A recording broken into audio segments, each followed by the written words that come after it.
اگر تلوار کو کسی نے میان میں سے کھینچا ہے، اسے بھی سلہ یا سلو کہتے ہیں، کھینچ لینا۔ تو کشید کرتے ہیں آپ عرق نکالتے ہیں کسی چیز کو جو ہے وہ پانی میں ڈال کر پھر اس کے نیچے آگ جلا کر پھر اس کا ایک نظام ہے، اس کا عرق کشید کر لیتے ہیں۔ تو ہم نے انسان کو پیدا کیا ہے گارے کے جوہر سے، پھر ہم نے اس کو بنا دیا نطفہ اور رکھا اسے ایسے مقام پر جو بہت مضبوط مقام ہے۔ جعلناہ نطفۃ فی قرار مکین، رحم مادر جو ہے، یہ جو ہے رحم ماں کا، اس کی دیوار بڑی مضبوط ہوتی ہے، موٹی ہوتی ہے، اس کے اندر وہ امبیڈڈ ہوتا ہے نطفہ۔ ثم خلقنا النطفۃ علقۃ، پھر ہم نے اس نطفے کو ایک علقہ کی شکل دی، وہ جب ذرا بڑھتا ہے تو وہ رحم مادر کی دیوار میں سے باہر کو نکل کر بلج آؤٹ کر کے پھر لٹکنے لگتا ہے، علقہ، لٹکی ہوئی چیز۔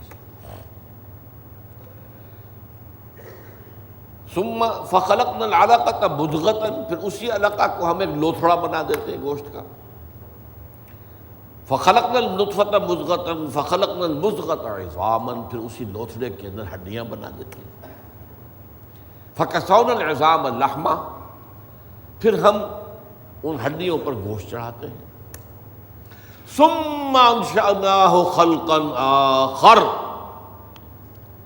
پھر ہم اسے اٹھاتے ہیں ایک اور ہی تخلیق پر۔ یہ خلقا آخر کیا ہے جس کا اس شان کے ساتھ بیان ہوا؟ ثم انشأناہ، نشا کہتے ہیں کسی چیز کا اٹھنا، انشاء اٹھانا، ثم انشأناہ، پھر ہم اسے اٹھاتے ہیں خلقا آخر، ایک اور ہی تخلیق پر۔ فتبارک اللہ احسن الخالقین، تو بڑی بابرکت ہے وہ ہستی اللہ کی جو بہترین پیدا کرنے والی ہے۔ اب وہی بات ہے جو اس حدیث میں آ رہی ہے۔ یہ خلقاً آخر کیا ہے، اس کا حل ہے در حقیقت کی جو اس حدیث میں آ رہا ہے۔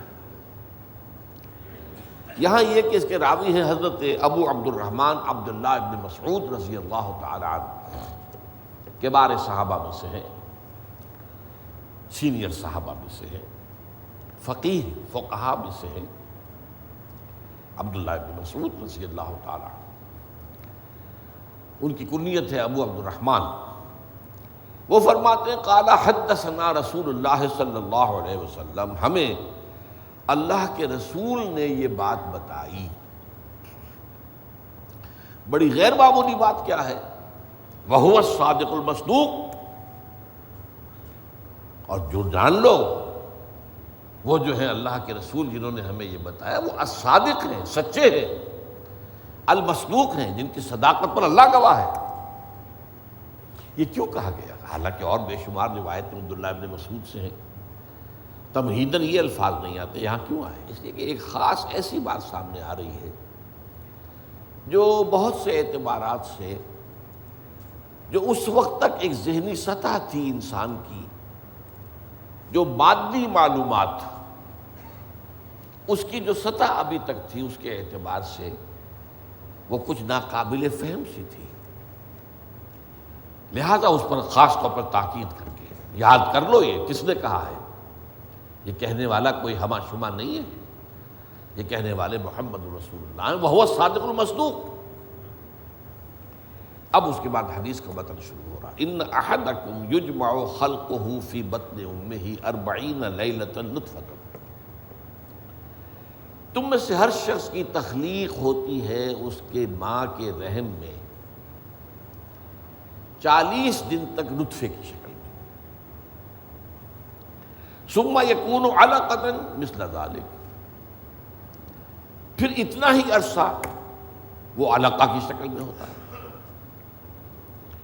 ثم یکون مضغۃ مثل ذلک، پھر اتنا ہی عرصہ 40 دن وہ ایک لوتھڑے کی شکل میں ہوتا ہے۔ جب یہ 40 جمع 40 جمع 40 120 دن مکمل ہو جاتے ہیں، یعنی 4 ماہ، ثم یرسل الملک، پھر فرشتہ بھیجا جاتا ہے، فینفخ فیہ الروح، روح، اور وہ اس میں روح پھونک دیتا ہے۔ اب یہاں دیکھیے، جس دور کی ہم بات کر رہے ہیں، جس وقت حضور نے یہ فرمایا ہے، اس وقت اگر لوگوں نے یہ سمجھا کہ اس کے معنی ہے جان،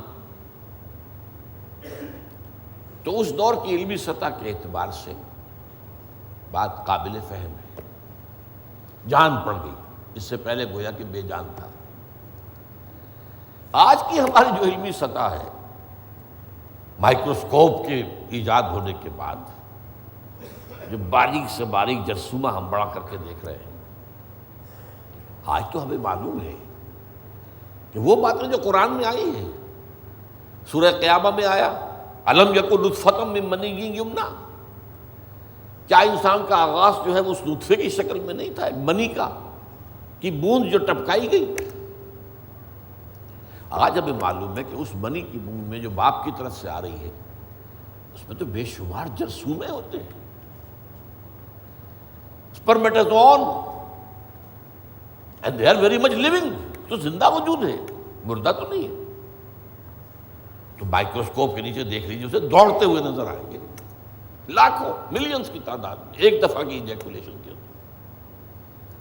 تو زندگی جو ہے اس کا آغاز یہ 120 دن کے بعد تو نہیں ہو سکتا، زندگی تو پہلے سے۔ پھر وہ جو بیضہ چلا آ رہا ہے ماں کا، وہ فیلوپین ٹیوب سے ہو کر جو آ رہا ہے، وہ بھی مردہ تو نہیں ہے، زندہ ہے، لیونگ سیل ہے۔ ان دونوں کے امتزاج سے انا خلقنا الانسان من نطفۃ امشاج، اب یہ نطفہ امشاج بنا، مرد کا نطفہ عورت کا بیضہ مل کر یہ زائگوٹ بن گیا۔ اب تو کیا یہ مردہ ہے؟ معاذ اللہ، زندہ ہے۔ زندگی تو چلی آ رہی ہے، اسپرمیٹوزوم سے چلی آ رہی ہے، اور وہ جو بیضہ ہے، اووم ہے، اس میں زندگی ہے، پھر زائگوٹ زندہ ہے، پھر یہ بڑھ رہا ہے، گرو کر رہا ہے۔ یہ گروتھ جو ہے زندگی ہی کا ثبوت ہے۔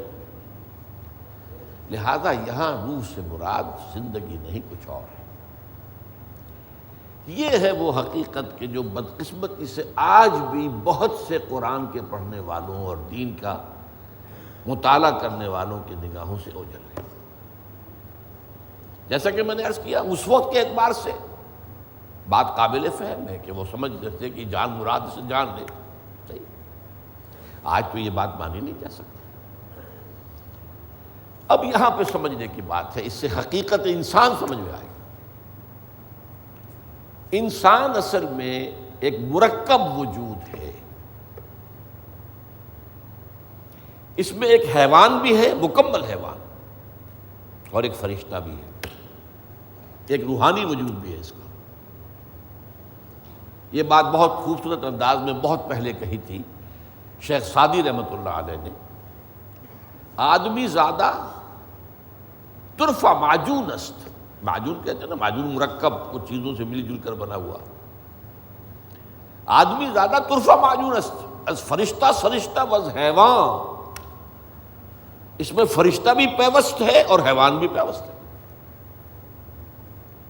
یہ عظیم حقیقت ہے انسان کے بارے میں، جس کو اگر نہ سمجھا جائے تو حکمت قرآنی کے جو غامض پہلو ہیں، جو گہرے پہلو ہیں، وہ سمجھ میں نہیں آ سکتا۔ آدمی عقیدت کی بنیاد پر، اندھے ایمان کی بنیاد پر، اندھے یقین کی بنیاد پر گزر جائے گا وہاں سے،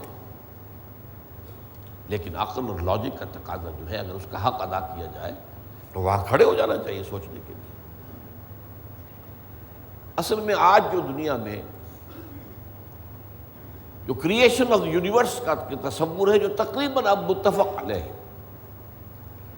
کچھ عرصے پہلے تک جس کو ہم کہتے ہیں Newtonian era of physics, Newton کا دور، وہ بابائے فزکس ہے، اس میں کوئی شک نہیں۔ بابائے طبیعیات جو ہے وہ نیوٹن ہے، اگرچہ اس کے بعد ایک انقلاب عظیم آئنسٹائن کے ذریعے سے آیا۔ اب یہ آئنسٹائن کا دور ہے جس میں ہم سانس لے رہے ہیں، لیکن یہ کہ بابائے طبیعیات نیوٹن۔ اس نیوٹونین فزکس نے جو تصورات پیدا کیے تھے، اس کا ذہن میں یہ نقشہ تھا کہ یہ کائنات ہمیشہ سے ہے اور ہمیشہ